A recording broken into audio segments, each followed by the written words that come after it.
V'yom Hashem el Moshe emor el Kohanim b'nei Aaron. You should say to the Kohanim, the b'nei Aaron. Just to say Kohanim. The Kohanim, or who are the sons of Aaron. Meaning the laws which we're going to speak about now only have relevance to the males, not to the females.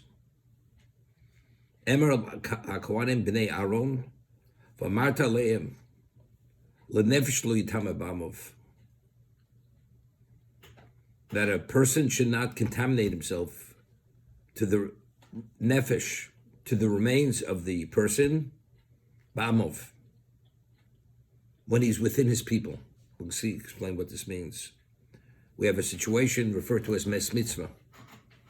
If a person comes about a corpse who's a Jew, and there's no one to attend to his burial needs, he's under normal circumstances, a Kohen's not permitted to contaminate except for the 7 closest relatives.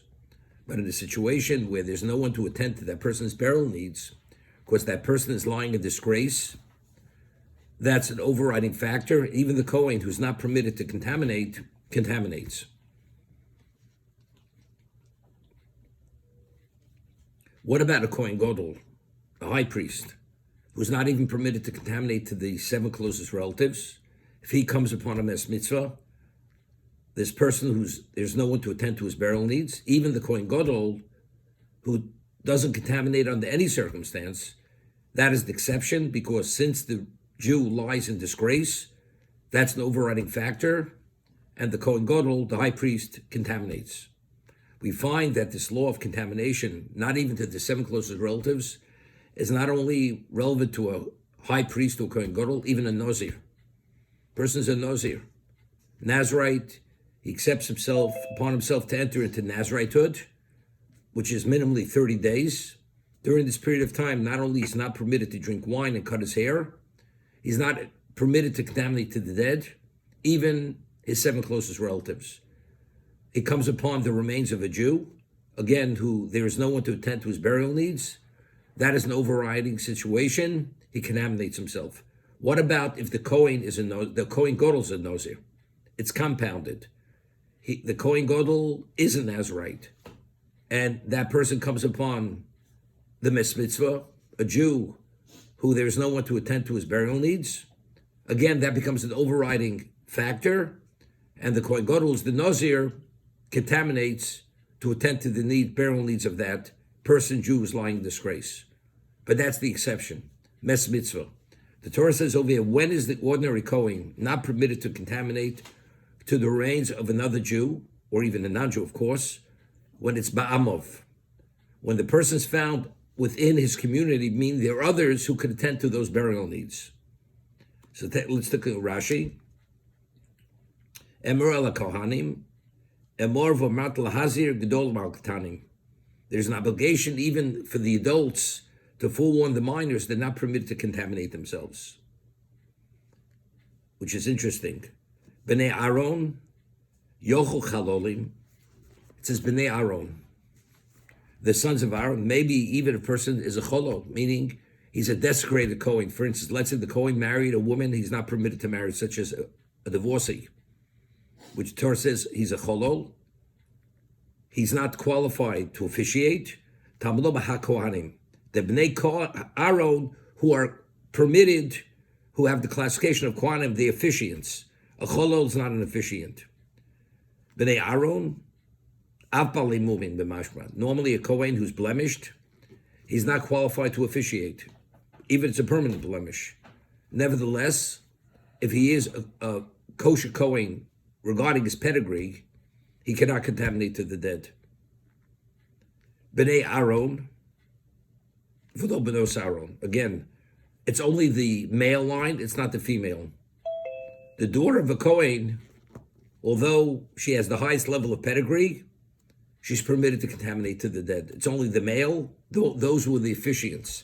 But it's not only the officiant, because we said even the Balmum, even if he's blemished, he's not qualified to officiate, but he represents the male line, he is not permitted to contaminate.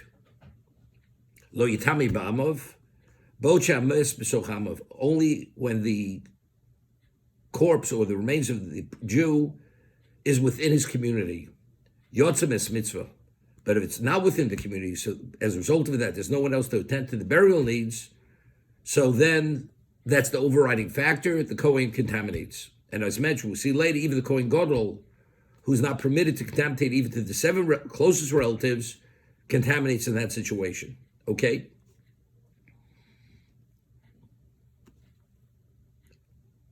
Now, why is the Kohen not permitted to contaminate to the seven? He's permitted to contaminate to the seven closest relatives, as the Torah delineates over here, as it says, Kim l'sheira korov elov, his wife, who is related to him. We'll see in a moment. But the wife has to be a permitted wife. Let's say the Kohen's married to a grusha. So although she's married to him, he has an obligation of divorce. So maybe if she passes away, he can, as husband's permitted to contaminate to a wife, she has to be a permitted wife. If it's a forbidden wife, although she's considered his wife because the kedusha was effective, he's not permitted to contaminate her. Li'imo ul-aviv, his mother, his father. Livno ul-levito, his son, his daughter. Ul-ochiv, his brother. V'lachosa psula krova elov, his sister, who's a virgin, who's krova elov, we'll see this in a moment, who's not married, meaning she's not fully married. Lo yitamo. He has an obligation to contaminate to her. Okay? So what is this idea? His seven closest relatives he could contaminate.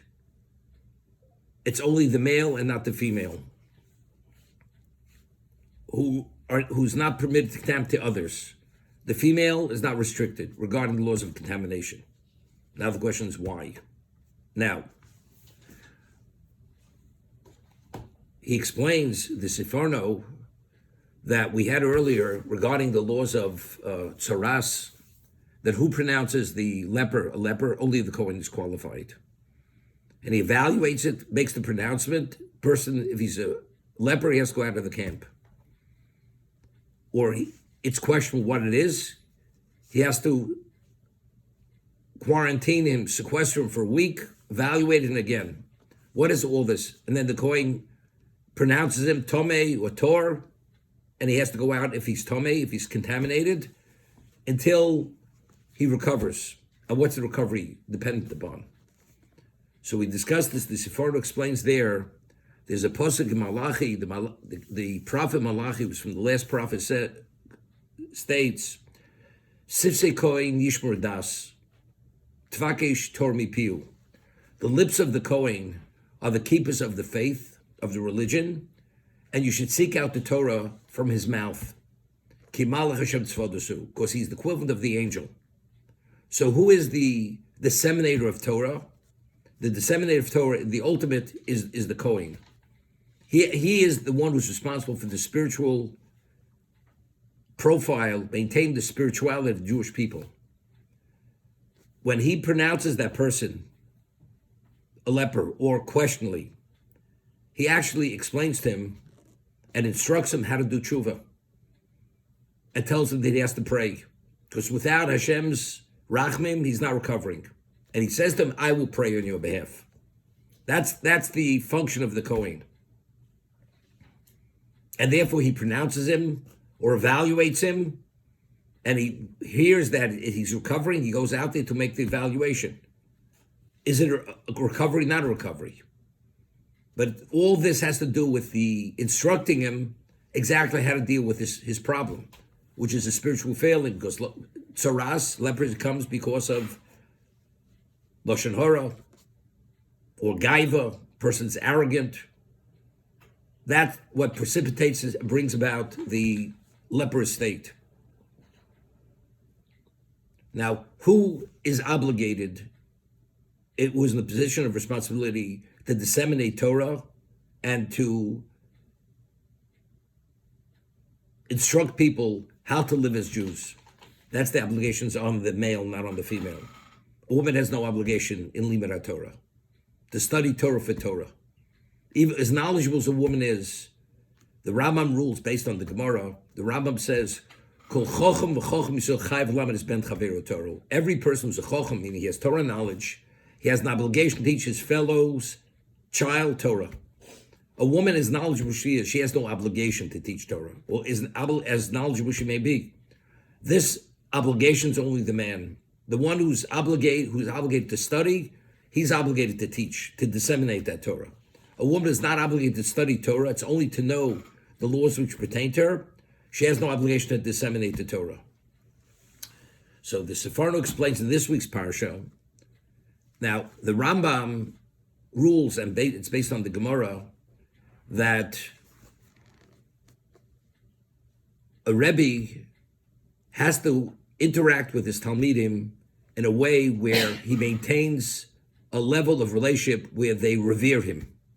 But if he goes and he jokes with them and he minimizes his persona, he's doing the wrong thing. Why?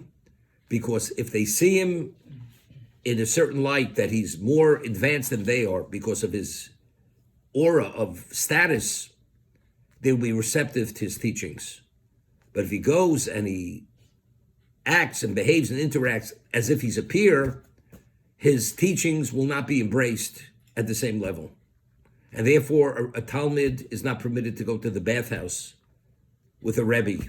Because if he sees the teacher in a state no different than his own state, or while he's taking a haircut, he's present, and he sees him in the same state as he has the same needs as him, this automatically minimizes, in the eyes of the student, the value of the Rebbe, and therefore the teachings of the Rebbe are less effective, because based on to the degree that you revere the person, that's the degree how impactful his teachings are going to be. So he says the Sefarno here that if the Kohen would contaminate himself to anyone, even not his family, this would actually diminish his status in the eyes of the masses. And as a result of being diminished in the eyes of the masses, his teachings and his influence will be undermined. Therefore, the Torah says, your family is one thing. His wife, his children, his siblings, his parents, that's one thing. Because that's not a minimization of that, because that's family. But to be available to contaminate himself to anyone who should pass away, that will actually compromise the aura, the reverence, which he has to be held in a certain level of esteem, so he should be an effective person. That's how the Sefarno learns why the Kohen, there's 7 relatives he's permitted to contaminate, but to an ordinary Jew, or unless it's a mes mitzvah, which is because the Jew lies in disgrace, that's an overriding factor. So that's not, he's minimizing his status, because that's an exception, because the Jew is lying in disgrace. This is how the Sefarno learns. But the Kohen Gadol, the high priest, not even for his family. He's not permitted to contaminate, not to his wife, not to his children, God forbid, not to his siblings, not to his parents. Now the question is, what's the difference between the Kohen Hedget, the common Kohen, and the Kohen Gadol? And again, but if it's mes mitzvah, even the Kohen Gadol contaminates. That becomes an overriding factor. Why? So we have discussed until recently, we've been talking about who is the Kohen. We explained that Vayhi b'yom hashmini, when Aaron and his children were instated as Kohanim, it says Vayhi b'yom hashmini, and it says at the time of creation, Vayer vayivoker, that God's joy on the 8th day, when Mishkan took on a permanent status, when the Shekhinah entered into the Mishkan, as the Torah tells us there, God's joy at that moment was the level of joy when he created the world. Now, so we explain why. So we had cited a Midrash. The Midrash says that the intention of creation is that the divine presence should be on the terrestrial level, not on the celestial level with angels. His relationship should be with Adam. And that was, as we saw it, find that before Adam ate of the Eitz Hadas, Adam was in the Gan Eden, was in the Garden of Eden, and God interacted with him. The moment he ate of that fruit, which was Tov Hara, he was driven from the Gan Eden. And God no longer had relevance to this terrestrial level. The next time God came back, not on a permanent level, was at Sinai. If the Jews wouldn't have sinned with the Chet Egel, God would have had an ongoing relation with us on the terrestrial level. But because we failed, he departed, and he only returned after we were reinstated with Luchas Shnios, with the second set of tablets, and therefore that's Vayibi Mashmini. The intent of creation at that moment was fulfilled. God is here on the terrestrial level to have a relationship with who? With Klal Yisrael, who assumed the persona of Odom at Sinai. This is Atem Kriyim Odom, Hein Lo Kriyim Odom. However, in terms of the ultimate Odom, the most perfect Odom, those were the Kohanim. The Kohanim did not worship Avodah Zarah, idolatry. They were not involved in Egel. They were not there. So the Shevet Levi, who's the ultimate of the Shevet Levi, that was Aaron and his children, they were chosen by God to be the officiants. Aaron is what we call the ultimate representation of Odom, what Odom was before the Chet. Odom before the sin, the concept of death, the reality of death never existed. Man was never meant to die. Odom, and that's the reason why we said it says B'zos Yovo Aaron El HaKodesh. And the Midrash says what's B'zos Yovo Aaron El HaKodesh? With circumcision. Aaron, the Kohen, has to be circumcised. Well, every Jew has to be circumcised. But to have relevance to the Kodesh, you cannot have the foreskin, because as we've explained, the foreskin is a representation of the chet of the Eitz Hadas. That's the evil of the fruit, which manifested itself through the covering. Because Adam was created without a foreskin initially. The Kohen Gadol, representing the Odom, Adam before the sin. What's Adam before the sin? There's no such thing as contamination of the dead. And therefore, as a result of that, the Kohen representing that persona of Odom, he's not even permitted to contaminate to his family, as close as they may be, for that reason. But what about on a personal level? He's denied this. But again, what is his level of representation? He can only have that special relationship with Hashem, representing Klal Yisrael. That's only if we have that ultimate representation of Odom. Odom before the Chet. That's what the Kohen Gadol represents. And therefore, that's why the Torah does not allow him to contaminate even to the closest relatives. Okay? However, we see something interesting. The Nazir was not a Kohen. It's not a Kohen Gadol. When he enters into Naziritehood, not only is not permitted to drink wine and cut his hair, he's not permitted to contaminate to the closest relatives. And it says, Nezer Hashem al Rosho, the crown of God is on his head. When he accepts to enter into Naziritehood, he's entering into another realm of existence at that moment, removing himself from drinking wine, cutting his hair, and at that time, he has to be at this special level, he's not even permitted to contaminate himself to his closest relatives. What's the Nazir? The Nazir, we find the Nazir, after the 30 days are up, he finishes Nazirite, he has to bring a chatos. He has to bring a sin offering. So it's a famous Ramban. And what did he do wrong?